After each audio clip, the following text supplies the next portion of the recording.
So he called to say someone kicked the door in and I think they shot Breonna. It has been 1 year since Tamika Palmer received a devastating phone call.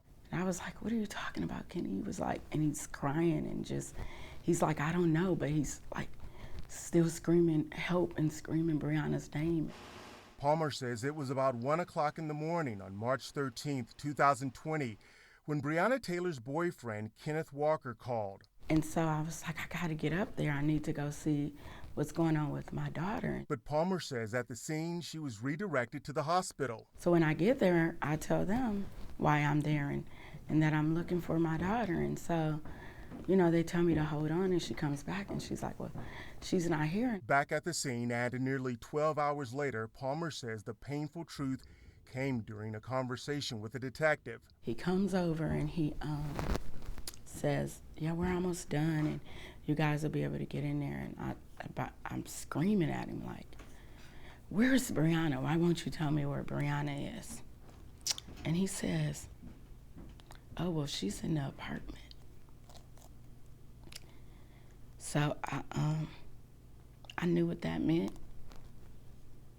Palmer says from then until now, no one from the Metro Police Department has come to her to explain what happened and why. I haven't dealt with them since the night that this occurred. Since that night, several officers involved in the raid have been terminated.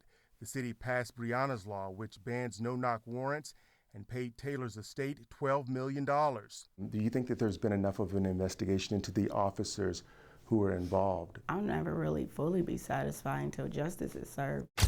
This all started after police executed a search warrant on Taylor's apartment, and Kenneth Walker fired a shot at what he says he thought were intruders. Police returned fire, hitting and killing Taylor. The way that they first told this story, as if she was some sort of drug dealer that they were having a shootout with. You mentioned earlier, until justice. What is justice? Having these offers prosecuted. I don't think it's too much to ask. It's just the right thing to do. It was a number of events that they did wrong and that they lied about and covered up. When you say lies, can you be specific? To start the lie to even get to the warrant. You lied under oath. Last I checked, that was a crime. The officer who obtained the search warrant stands by his actions and is asking the police merit board to review his termination. Meanwhile, Palmer is still fighting for Breonna. She's gone, but it's still my job to make sure that she gets justice. Palmer says that justice includes correcting misinformation about Taylor's job status at the time of her death.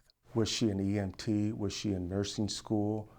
Where was she in life? She was an EMT. She left to go to the ER, so she worked at 2 different hospitals in the ER. You heard the rumors about she was terminated, or do you know how that started? I don't. It's insane. I don't know where that came from. Shortly after the $12 million settlement, there was also a social media post about Palmer's lavish spending that included a Bentley and an $800,000 home.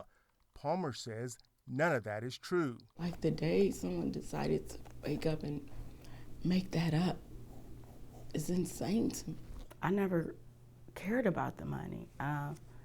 It wasn't even a priority for me. In fact, in January, Palmer returned to her job as a certified hemodialysis technician.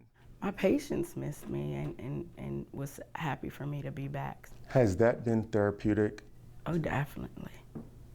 Oh, definitely. Breonna Taylor! Meanwhile, Palmer says last summer's protest on the streets of Louisville and across the nation provided the fuel or motivation to keep her moving. Even when you don't want to get up, it's these people who don't know her and never met her, but they're up and they're saying her name and they're fighting for her and demanding justice. So how do you not get up? Let's keep going!